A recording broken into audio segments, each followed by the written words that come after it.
സർവം കൃഷ്ണാർപ്പണമസ്തു.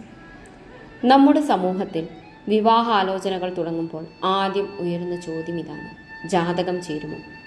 എന്നാൽ ഒരിക്കലെങ്കിലും ചിന്തിച്ചിട്ടുണ്ടോ, അവതാര പുരുഷന്മാരായ ശ്രീരാമനും ശ്രീകൃഷ്ണനും വിവാഹം കഴിച്ചപ്പോൾ ജാതകം പരിശോധിച്ചിരുന്നു? പുരാണ കഥകൾ നോക്കിയാൽ അന്നത്തെ വിവാഹങ്ങളിൽ ജാതകത്തേക്കാൾ പ്രാധാന്യം നൽകിയിരുന്നത് വ്യക്തിയുടെ ഗുണങ്ങൾക്കും ധർമ്മത്തിനും സ്വഭാവത്തിനും കുടുംബ മഹത്വത്തിനുമായിരുന്നു. ശരീരലക്ഷണങ്ങൾ, മുഖഭാവം, സംസാരശൈലി, പെരുമാറ്റം ഇതെല്ലാം ചേർന്നതാണ് ഒരാളുടെ വ്യക്തിത്വവും വിവാഹ യോഗ്യതയും. ശ്രീരാമൻ ശിവധനുസ് വഞ്ചിച്ചാണ് സീതയെ വിവാഹം ചെയ്തത്. അവിടെ ജാതകമല്ല, ധർമ്മവും വീര്യവും യോഗ്യതയുമായിരുന്നു നിർണായകം. ശ്രീകൃഷ്ണൻ രുക്മിണിയെ അവളുടെ ആഗ്രഹപ്രകാരം സ്വന്തമാക്കി.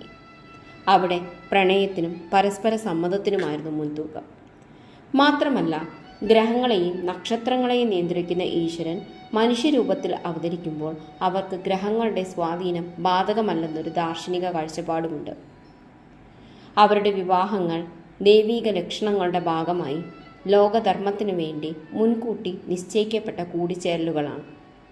ഇന്നത്തെ കാലത്ത് നാം എന്താണ് കാണുന്നത്? ജാതകമെല്ലാം പരിശോധിച്ച് നടന്ന അനവധി വിവാഹങ്ങൾ പോലും പരാജയപ്പെടുന്നു. അതേസമയം ജാതകത്തിന് അപ്പുറം പരസ്പര വിശ്വാസവും ബഹുമാനവും സ്നേഹവുമുള്ള ബന്ധങ്ങൾ വർഷങ്ങളോളം ശക്തമായി നിലനിൽക്കുന്നു.